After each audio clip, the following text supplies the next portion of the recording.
আমরা পিআর সিস্টেমে নির্বাচন চাই, সংখ্যানুপাতিক হারে নির্বাচন চাই।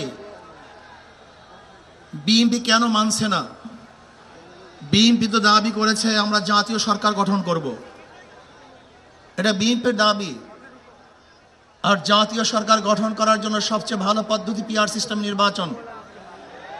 জাতীয় সরকার সর্বদলের অংশগ্রহণমূলক সরকার, আর সর্বদলের অংশমূলক সরকার গঠন হতে পারে একমাত্র পিআর সিস্টেম নির্বাচনের ভিত্তিতেই। তাহলে কেন বিএনপি মানছে না? কারণটা কি আমি তো বুঝি না। অবশ্যই বিএনপিকেও পিআর সিস্টেমে নির্বাচন মানা উচিত। সংস্কার চাই। বিএনপি বলছে আমরা সরকার গঠন করে ক্ষমতায় গিয়ে সংস্কার করব। প্রথম প্রশ্ন হলো এই, আগামীতে বিএনপি ক্ষমতায় যাবেন এই গ্যারান্টি আপনি কে দিয়েছে? আপনি কিভাবে ভেবেছেন যারা 91 থেকে 96 পর্যন্ত ফেল করার কারণে 96 ক্ষমতায় আসতে পারে নাই, আবার 2001 থেকে 2005 পর্যন্ত দেশ চালাবার কারণে 2008-এও তারা ক্ষমতায় আসতে পারে নাই। 2001-এ বিএনপি ইশতেহার ঘোষণা করেছিল, সেই ইশতেহারের মধ্যে 10%ও বিএনপি বাস্তবায়ন করতে পারে নাই। এমনকি 2001-এ বিএনপির ইশতেহারের 1 নম্বর শর্ত তারা পালন করতে পারে নাই। আমি বিশ্বাস করি আগামীতে ক্ষমতায় কে যাবে না যাবে আমি জানি না, কিন্তু বাংলাদেশের জনগণ কোন দুর্নীতিবাজ, চাঁদাবাজ, দখলবাজ, খুনিদেরকে আর ক্ষমতায় নিবে না। বাংলাদেশের জনগণ রক্ত দিয়েছে, জীবন দিয়েছে বাংলাদেশে চাঁদাবাজি করার জন্য নয়, খুন করার জন্য নয়, দেশকে দখল করার জন্য নয়, দুর্নীতি করার জন্য মানুষ রক্ত দেয় নাই, জীবন দেয় নাই। বাংলাদেশের মানুষ জীবন দিয়েছিল, মানুষ মুক্তি পাবে, শান্তি পাবে। আমার গরিব দুঃখী মেহনত মানুষ ক্ষুধার্ত থাকবে না, বাংলাদেশের একজন মানুষও খোলা আকাশের নিচে থাকবে না, বাংলাদেশের একজন গরিব বস্ত্রহীন থাকবে না, আমার বাংলাদেশের কোনো মানুষ গুম হবে না, খুন হবে না, বাংলাদেশের কোনো ব্যবসায়ীকে চাঁদা দিতে হবে না, বাংলাদেশের প্রত্যেক নাগরিক অধিকার বাস্তবায়ন হবে, তারা শান্তিতে বসবাস করতে পারবে, নির্বিঘ্নে ঘুমাতে পারবে, আমার মা বোনরা ইজ্জত দিয়ে রাস্তায় চলাফেরা করতে পারবে, বাংলাদেশের মসজিদ থাকবে, মাদ্রাসা থাকবে, দাড়ি থাকবে, টুপি থাকবে, দাড়ির উপরে কেউ আক্রমণ করতে পারবে না, টুপিকে ছিনিয়ে কেউ নিতে পারবে না, ইসলামের বাইরে কেউ আইন পাস করতে পারবে না। এর জন্য জীবন দিয়েছিল, রক্ত দিয়েছিল। দ্বিতীয়বার দাড়ি টানবে এই দৃশ্য দেখার জন্য মানুষ রক্ত দেয় নাই। মৌলবাদীর বিরুদ্ধে আঙ্গুল তুলবে, মোল্লা বলে গালি দিবে, আজকে টুপি দাড়িওয়ালাদের ক্ষমতায় যেতে দেবে না, এই স্লোগান শোনার জন্য মানুষ রক্ত দেয় নাই। এই দৃশ্য দেখার জন্য বুকের তাজা রক্ত জমিনে ঢেলে দিয়ে মানুষ শাহাদাত বরণ করে নাই, বরং বাংলাদেশের মানুষ শাহাদাত বরণ করেছিল এই জাতিকে মুক্তি দেওয়ার জন্য, কোরআন ও সুন্নাহর আইন বাস্তবায়ন করার জন্য। বাংলাদেশের মানুষ ওই ভারতের গোলামি করার জন্য রক্ত দেয় নাই।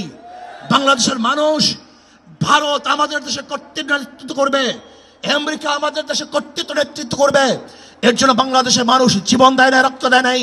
বাংলাদেশের মানুষ সাধন, তারা নিজেরা আইন প্রণয়ন করবে, নিজেরা সংসদ পরিচালিত করবে, তারা নিজেদের পায়ে দাঁড়াবে। বাংলাদেশের মানুষ জীবন দিতে পারে কিন্তু কার গোলামি করতে পারে না। প্রিয় ভাইয়েরা আমার, আমি বিশ্বাস করি আজকে মঞ্চে যারা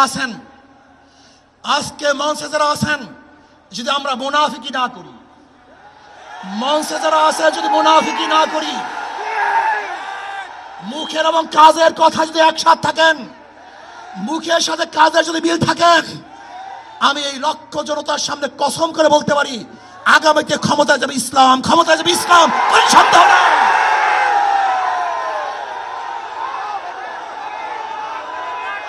কিন্তু খবরদার যদি মুনাফিকি করি তাহলে দেশের মানুষ সচেতন হয়েছে, এদেশের মানুষ সব জ্ঞানী হয়ে গেছে। বিশ্বাস করবেন না, একজন রিক্সাওয়ালা, ঠেলাওয়ালা, কুলি মজদুরের বক্তব্য শুনলে আমরা আশ্চর্য হয়ে যাই বাংলাদেশের মানুষ কত সচেতন, তারা কত সচেতন হয়েছে। যদি আমরা মুনাফিকি না করি, যদি আমরা ঐক্যবদ্ধ থাকি, বাংলাদেশে একটা বাক্স ইসলামের নামে দিতে পারি। যেরকম আমেরিকা এবং ওই জারস ইসরায়েল ইরানের উপর আক্রমণকারী ভেবেছিল মুহূর্তের মধ্যে নিচ্ছিন্ন করে দিবে, কিন্তু আক্রমণ করার পরে দেখেছে ইরানের গুহার থেকে কোথার থেকে বোম মিসাইল চলে আসছে। আমেরিকা এবং ইসরায়েল যেরকম অনুভব করতে পারে নাই, বাংলাদেশের বুকে যদি একটা বাক্স দেওয়া হয়, বাংলাদেশের ঘরের থেকে এমন মিসাইল বের হবে, এমন বোমা বের হবে, গোটা বাংলাদেশ থেকে, গোটা দুনিয়া থেকে ইসলামের দুশ্মন থেকে ধ্বংস করে ফেলবে ইনশাআল্লাহ। ঐক্য হন, মুনাফিকি করবেন না, একসাথ হন, ঐক্যবদ্ধ হন। এইটা আমার মেসেজ থাকবে। যদি ঐক্যবদ্ধভাবে ক্ষমতার লোভকে সংবরণ করে, আমি ক্ষমতায় যেতে চাই না, ইসলামকে ক্ষমতায় নিতে চাই। আমি ক্ষমতায় যাইতে চাই না, কোরআন ও সুন্নাহকে ক্ষমতায় নিতে চাই। যদি আদর্শ লালন করেন, এই নীতি আদর্শ যদি গ্রহণ করেন, ইনশাআল্লাহ নাসরুম মিনাল্লাহি ফাতহুন করিব, অবশ্যিরিস সাবিরিন। সেই দিন আসতেছে, আমি দেখতেছি, মনে হয় আমার চোখের সামনে আমি দেখতেছি ওই সংসদের মধ্যে কলেমার কথা হবে, কোরআন ও সুন্নাহর কথা হবে, লা ইলাহা ইল্লাল্লাহ উচ্চারিত হবে। গোটা বাংলাদেশের মানুষ শান্তিতে বসবাস করতে পারবে, জুলুম থাকবে না, অত্যাচার থাকবে না, অবিচার থাকবে না। প্রত্যেকটা মানুষের প্রাপ্তি তাদের ঘরে ঘরে পৌঁছানো হবে। আজকে আমার মা বোনেরা মনে করছে ইসলাম ক্ষমতা আসলে আমাদের অবস্থাটা কি হবে। ইসলাম ক্ষমতা আসলে প্রত্যেকটা মা বোনের ন্যায্য অধিকারকে প্রতিষ্ঠিত করা হবে। ইসলাম ক্ষমতা আসলে আগামী 5-10 বছরের মধ্যে সমস্ত গরিবরা দরিদ্র সীমার উপরে চলে যাবে। ইসলাম ক্ষমতা আসলে 28 লক্ষ কোটি টাকা বিদেশে পাচার হবে না, দুর্নীতি থাকবে না, জুলুম থাকবে না, অত্যাচার থাকবে না, নির্বিচারে কোনো মানুষ আর খুন হবে না, গুম হবে না। ইসলাম ক্ষমতা আসলে শ্রমিকদেরকে তাদের অধিকার আদায়ের জন্য রাস্তায় নামার কোনো প্রয়োজন হবে না। ইসলাম ক্ষমতা আসলে কৃষক, শ্রমিক, মজদুররা তাদের অধিকারকে প্রতিষ্ঠিত করার জন্য ইসলামী সরকার তাদেরকে নিয়ে কমিটি গঠন করে তাদের প্রাপ্তি তাদের কাছে পৌঁছে দেবে। আসুন ইসলামী হুকুমাত কায়েম করার জন্য আমরা চেষ্টা করব। আজকে আমাদের এই জনসভায় যশোর থেকে আমার কিছু ভাই আসার সময় তার অ্যাক্সিডেন্ট হয়ে শাহাদাত বরণ করেছে। আল্লাহ তাদেরকে জান্নাতুল ফেরদাউস দান করে। আমার অনেক ভাইয়ের আহত অবস্থায় আছে, আল্লাহ পাক তাদেরকে সুস্থ করে দেন। আসুন আজকে জনসমুদ্রে আমরা আসছি, আমাদের টাকা নাই, পয়সা নাই, নিজের পয়সা দিয়ে এসছি, নিজের খানা খেয়েছি। এই জাতিকে, এই দলকে, এই কাফেলাকে গোটা দুনিয়ার কোনো পরাশক্তি পরাজয় করতে পারবে না, থামিয়ে রাখতে পারবে না। অবশ্যই ইনশাআল্লাহ আমরা বিজয় হব।